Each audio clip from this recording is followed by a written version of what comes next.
Unleash the Beast, the dark secrets of Jaws and the Benchley legacy. Sharks have haunted human imagination for millennia, but no single story has captured our collective psyche like Jaws. On June 20th, 2025, fans worldwide marked the film's 50th anniversary, and here's why its legacy remains as razor sharp as Bruce the Shark himself. The ocean's permanent resident. Before our ancestors dried off on land, a certain fish had ruled the ocean depths for 400 million years. In 1975, Jaws forced modern humans to confront this primal truth. Being apex predators had made us complacent. Enter Bruce, a 25-foot great white who turned summer blockbusters into survival thrillers. The celebration isn't just coastal. Worcester ties to Jaws run deeper than you might imagine. Peter Benchley, the novel's author, was heir to a literary dynasty. His grandfather, Robert Benchley, charmed audiences with witty banter at the Algonquin Round Table, while his father, Nathaniel, wrote Cold War comedies. Sharks more than monsters.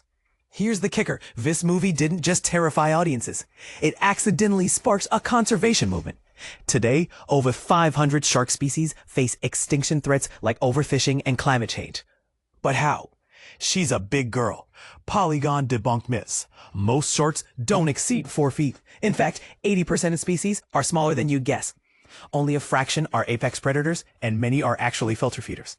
Yet here's the paradox. While ecological crises now face shark populations, popular culture still treats them as monsters. The New England Aquarium's Shark Week screenings include campy flicks like Sharknado, proving humans can't decide if sharks are fascinating or terrifying. Drive-in dynamites. Meanwhile, inland parties are just as graphic. Mendon Twin Drive-In is rolling out a Jaws dash like no other. Photo backdrops with beaches now open signs, 50 cases of Narragansett beer, a nod to Quint's fictional preference, free shark sunglasses, and a live string quartet playing the iconic fish. It's about creating a summer blockbuster vibe, says co-owner Michael Andelman. You can't swim with dinosaurs or blast off to space with sharks. They're our modern-day dragons. So why does Jaws still bite? Spoiler-free answer, Spielberg's genius. The mechanical shark's constant malfunctions became a blessing, forcing the crew to use suspense over special effects. Even 50 years later, filmmaker Skip Shea argues this intentional ambiguity heightens terror.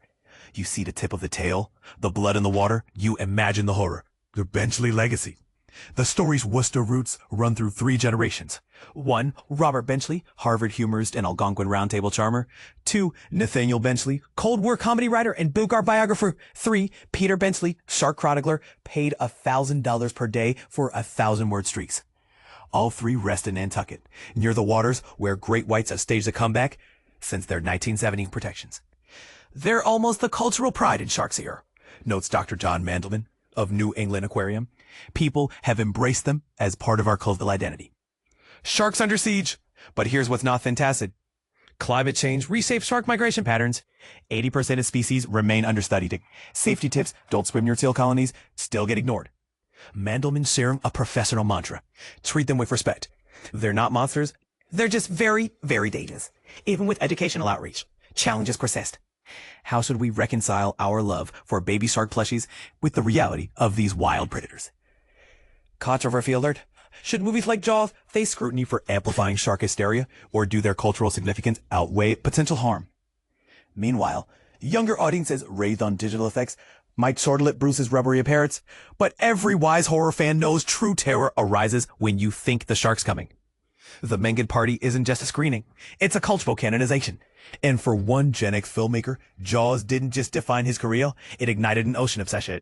I became very obsessed with sharks, admits Mandelman, transforming childhood wonder into a lifetime of research. So here's the question. Will we ever reconcile our fascination with sharks as both horror icons and endangered wildlife? Let us know in the comments. Should Jaws get a conservationist reboot? Could modern CGI ever capture Spielberg's suspense? Jaws at 50. Uncovering the political and cinematic genius of Spielberg's masterpiece. Imagine a film that not only terrified audiences, but also sparked debates about politics, capitalism, and the human condition, all while hiding a mechanical shark that refused to work. That's Jaws, Steven Spielberg's 1975 masterpiece, now re-examined in the Hulu documentary Jaws at 50, the definitive inside story. But here's the twist no one talks about. Fidel Castro once praised Peter Benchley's novel as a marvelous metaphor for the corruption of capitalism. Yep, you read that right. A Cuban revolutionary saw the story of a killer shark as a critique of American greed. And this is the part most people miss. How that metaphor still resonates today. So, was Castro onto something? Or was he just projecting his own ideological lens onto a summer blockbuster? Let's dive in. The film's antagonist isn't just a great white shark. It's also Mayor Larry Vaughn, Murray Hamilton, the smug local politician who prioritizes tourism over public safety. For decades, left-leaning critics have weaponized his character as a symbol of capitalist excess. Every time a government official ignores public health for profit, whether it's a pandemic or a toxic factory, Vaughn's line, "Those beaches will be open on the 4th of July," becomes a rallying cry. Picture him grinning through his moral bankruptcy, herding terrified tourists into the surf like cattle. Remember, amity means friendship, he says, as if words can forget its reality.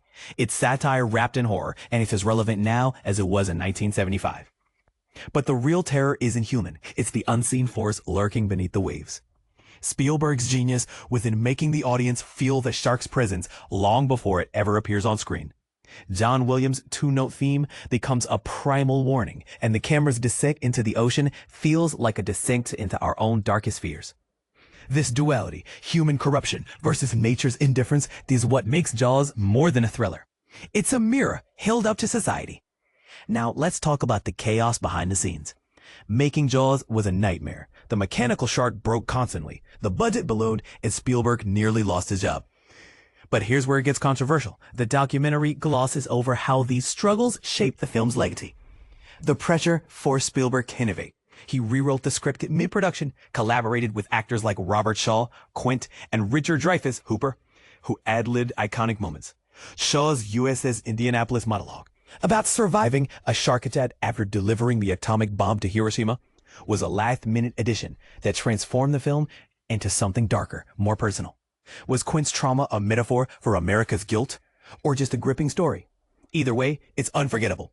The 1970s were a breeding ground for bold cinema.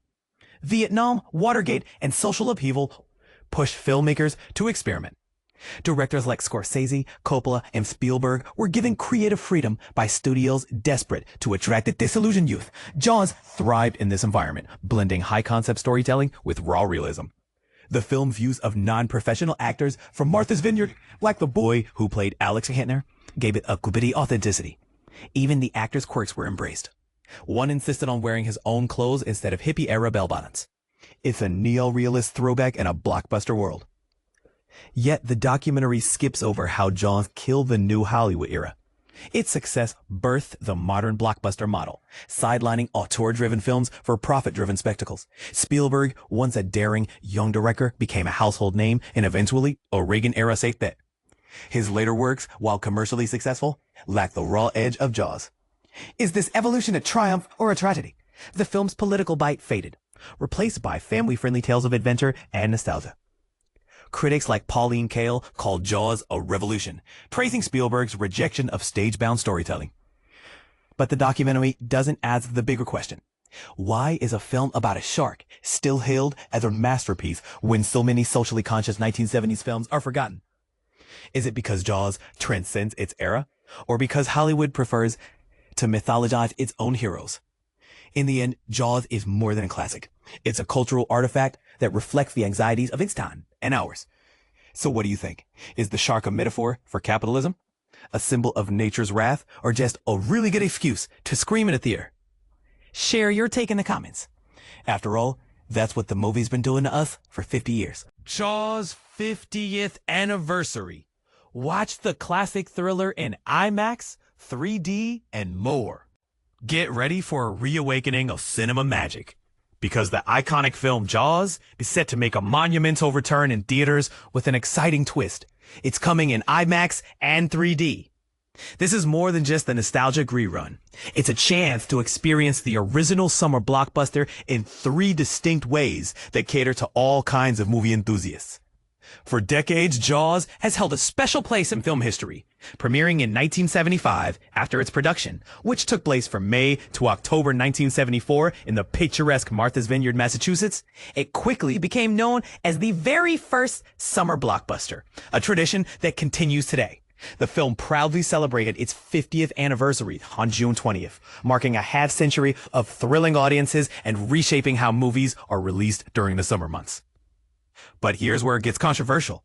Universal is not merely relying on nostalgia. Instead, they are giving audiences a multifaceted cinematic experience.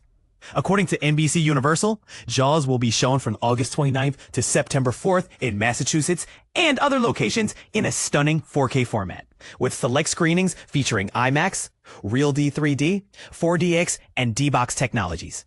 This initiative invites you to choose how you want to experience the film, whether in its classic format or enhanced with state-of-the-art visual and sensory effects. Jenny Storms, NBC Universal's chief marketing officer, enthusiastically noted that Universal, home to some of the biggest movies in history, is celebrating 50 years of Jaws by bringing this iconic film to life at home and in theaters exactly the way audiences love to see it. Tickets for this special 50th anniversary re-release are available now for purchase through Fandango. So whether you're revisiting a beloved classic or discovering it for the first time, you can secure your seat for this extraordinary event. In Massachusetts, several venues are gearing up to showcase Jaws' 50th anniversary. For example, AMC Boston Common 19 IMAX, as well as Jordan's Furniture IMAX locations in Natick and Reading, are preparing for the film's return. Additionally, Showcase Cinema Deluxe Randolph and IMAX and various branches of Regal Cinemas will also be featuring the film, including a version in 3D.